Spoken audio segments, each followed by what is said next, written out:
You know what no one wants to admit? The clones didn't betray the Jedi out of spite. There was no dramatic pause, no emotional standoff. No, it's not you, it's me moment, before blasting their commanders into galactic dust. It just happened, like switching off a light. Like closing a tab you forgot was even open. These weren't stormtroopers with bad aim and worse dialogue. These were trained, loyal, skilled soldiers who called the Jedi Sir one minute and dropped them the next, like yesterday's mission report. And that's what makes it so creepy. It wasn't hate. It was protocol. It was clean, instant, and terrifyingly effective. And the Jedi, oh man, they didn't see it coming. These peacekeepers, these wise old monks with laser swords and temple robes, got absolutely played by an army they helped command. They went from generals to targets without so much as a warning shot. 1 second they're leading a charge on Felucia. Next second, face down in the dirt with blaster holes where trust used to live. But the thing is, it worked because it was designed to. The clones weren't just soldiers, they were weapons with instructions baked into their brains. Before they ever stepped foot on a battlefield, it wasn't personal, it was perfect execution. Like watching a play you didn't know you were in until your character gets written out, medak, and maybe that's what hurts the most. The Jedi didn't just lose a war, they lost control. They lost the game they didn't know they were playing. And the clones, well, they were just following orders they didn't even know they had. It's not betrayal if your mind was never your own to begin with. In this video, we're breaking down how Order 66 wasn't some accidental disaster. It was a cold, calculated strategy that rewrote the entire Star Wars galaxy in a single moment. We'll explore how it happened, why it worked, and what it says about loyalty, war, and the scariest kind of betrayal, the kind that feels like destiny. What if the clones weren't the bad guys? What if they didn't choose to pull the trigger? What if the whole betrayal was baked into their DNA like a ticking time bomb nobody could hear? For years, fans have wrestled with the question, how could soldiers who fought and bled alongside Jedi turn on them in an instant? And the answer is both simple and disturbing. These weren't just soldiers, they were assets in a galactic chess game, where the Jedi were pawns and Palpatine was playing both sides. The Kaminoans created them under orders from a Sith Lord wearing a politician's mask. That means every handshake, every salute, every yes sir, came from someone designed not just to obey but to never question. We all remember Cody giving Obi-Wan his lightsaber back literally seconds before trying to blow him off a cliff. It wasn't hate, it wasn't confusion. It was code being executed like a program coming online. The clones weren't rebels. They were running factory settings all along. Which raises the real question, was any of it real? Did Rex ever actually have free will before removing his chip? Did Fives stumble on something far more terrifying than anyone wanted to believe? Was every single mission just another test of loyalty they were doomed to fail? It's like watching a tragic version of Westworld, only with less cowboy hats and more Order 66. This wasn't just betrayal, it was precision, surgical, fast, and perfectly timed. Which is exactly what makes it so hard to stop thinking about. You'd think someone would have noticed something. You'd think a Jedi would have picked up on the fact that their elite troops were walking time bombs. But no, they just handed them command of battalions, trusted them like brothers, and then looked surprised when they turned into executioners on command. It's maddening how preventable this was. Fives literally uncovered the entire conspiracy in Clone Wars and died trying to explain it. He practically shouted, "Hey, the clones are brainwashed," and the Jedi response was basically a shrug and a funeral. How did the Guardians of Peace and Knowledge become so blind? And don't even get me started on the Senate. They greenlit the clone program without asking a single follow-up question. Who ordered this army? Probably someone important. Who's paying for it? Don't worry about it.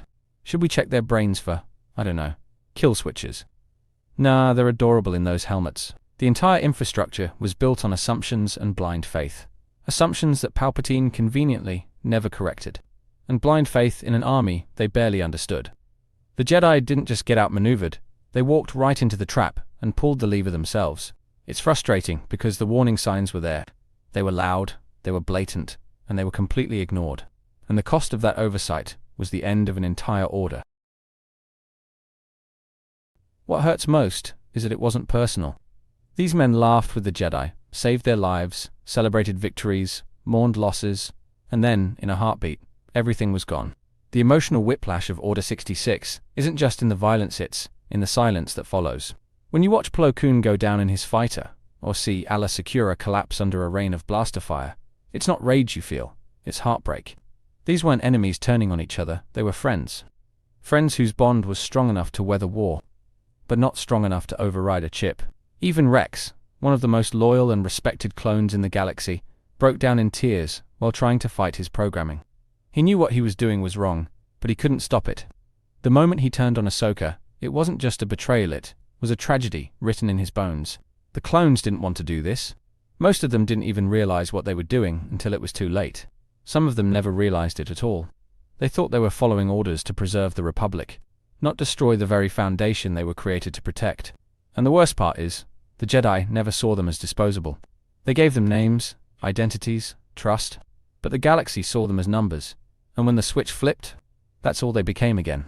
But if you step back, just for a second, the scope of this operation is staggering. This wasn't a clumsy coup or a last-minute ambush. It was years of planning coming together in one synchronized, horrifying moment. And it worked with almost supernatural efficiency. Across thousands of systems, with no warning, no preparation, and no time to react, the Jedi were eliminated by the very troops they led into battle. It wasn't messy, it was coordinated. The command structure, the timing, the psychological manipulation. It's not just impressive, it's chilling. Palpatine didn't just weaponize the clones. He turned them into the final nail in the Jedi's coffin. Without a single droid or ship, without raising a lightsaber himself, he executed the most effective purge in galactic history. And he did it with a simple command embedded in the minds of loyal soldiers. And what's even crazier is how invisible it all was. There was no war room, no countdown, no dramatic villain speech. Just one phrase spoken at the right time. And the galaxy changed forever. You don't see it coming. And when you do, it's already too late. This was strategy on a level the Jedi couldn't even comprehend. A final checkmate move that left no time to blink, no space to breathe. Just silence where heroes once stood. But the clones didn't all stay in the shadows. Some of them woke up. Some of them fought back. Rex removed his chip. Wolf and Gregor broke free. Even Cutlock Wayne chose a different life. Away from war, away from the chaos, just trying to be human. They weren't just machines. They were individuals shaped by experience, by brotherhood, by pain. And for some, that was enough to overcome the programming. It didn't happen overnight. But the cracks started to show. And through those cracks, something real started to shine through. And the Jedi who survived, they didn't just hide. They carried on the legacy. They taught new students, protected innocent lives, and tried to find meaning in the ashes. Obi-Wan, Yoda, Ahsoka, they didn't let the betrayal define them. They adapted, they endured, they inspired. Even among the wreckage of Order 66, there were sparks of rebellion. The clones who joined the fight against the Empire proved that identity wasn't written in code. It was forged through choice. And when given that chance, many chose redemption. Hope didn't die with the Jedi. It survived in the faces of those who remembered, who resisted, and who refused to let the future be shaped by someone else's command. In the end, the clone betrayal wasn't fueled by hate. It was a masterpiece of manipulation, the perfect blend of science, obedience, and long-term strategy. And while it was effective, it came at a cost no one could truly measure. The clones lost their purpose. The Jedi lost their lives. The galaxy lost its protectors. And all of it was decided not in a battle, but in a boardroom long before the war even started. It was never about good versus evil. It was about control versus chaos. And control won. The tragedy isn't just that the Jedi fell, it's that they never really had a chance to prevent it. From the moment the first clone was born, the countdown began. And no amount of wisdom or power could stop a plan that had already been written into their allies' DNA. But we remember it because it mattered. Because even the most calculated betrayal still leaves scars. And those scars are reminders that even perfect strategy can create imperfect outcomes. Painful ones, irreversible ones, human ones. In the end, it wasn't personal, but it was permanent. And that's what makes it unforgettable. Thank you for watching the whole video. I make videos because of my love for Star Wars and Marvel. I've been asked countless times how I get my subtitles, and I generate them automatically with a tool I built. That same tool can be used here on my website. It's completely free and doesn't require signing up. My website contains the subtitle generator that is perfect for any video. Blogging post, where you can sign up with your email and receive notifications for when I post, and also my 3 channels. Critical Analysis Hub focuses on Star Wars and Marvel movies. Critical Analysis Hub Plus looks at Star Wars and Marvel shows. And Critical Analysis Hub XP centers on video games, like The Last of Us series, Jedi Survivor, and GTA 5. Thank you for being a fan.